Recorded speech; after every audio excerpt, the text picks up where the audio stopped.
This country sits back and allows a country such as Iran to hold our hostages, to my way of thinking, is a horror. Obviously, you're advocating that we should have gone in there with troops, etc., and brought our boys out. I absolutely feel that, yes. I don't think there's any question, and there's no question in my mind. I think right now would be an oil-rich nation, and I believe that we should have done it, and I'm very disappointed that we didn't do it. Why couldn't we go in and take over some of their oil, which is along the sea? You're going to have a war by being weak.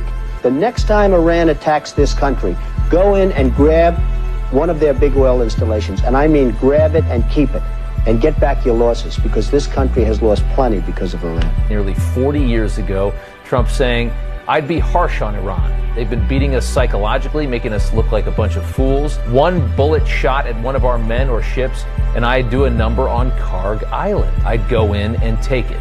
Iran can't even beat Iraq, yet they push the United States around. It'd be good for the world to take them on." So Iran can be taken. I would never take the military card off the table.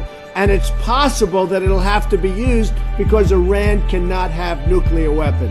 Nobody will be pushing us around. I will stop Iran from getting nuclear weapons. We will totally dismantle Iran's global terror network.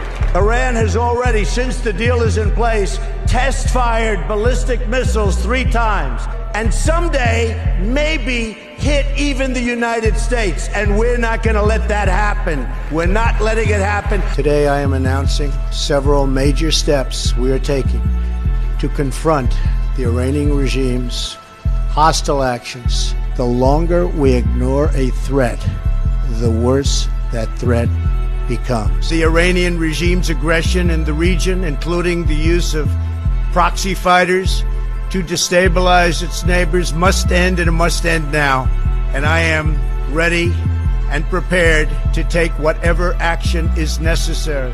I was rough on Iran, and they supposedly have a hit on me. And Biden, if he were a real president, should say, if anybody shoots a former president who's now the leading candidate, we will bomb that country into oblivion. If I were the president, I would inform the threatening country, in this case Iran, that if you do anything to harm this person, we are going to blow your largest cities and the country itself to smithereens. We're going to blow it to smithereens. You can't do that. A short time ago, the U.S. military carried out massive precision strikes on the 3 key nuclear facilities in the Iranian regime. Would you consider bombing the country again? Without question, absolutely. We're going to hit them extremely hard over the next 2 to 3 weeks.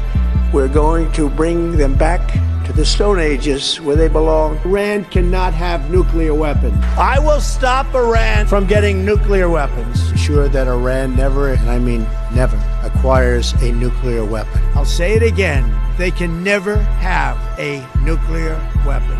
No, I don't see a war. You see, the war is this is not a Vietnam situation. That would have been the easiest victory we would have ever won. I mean, for them it's a war. For us, it's turned out to be easier than we thought.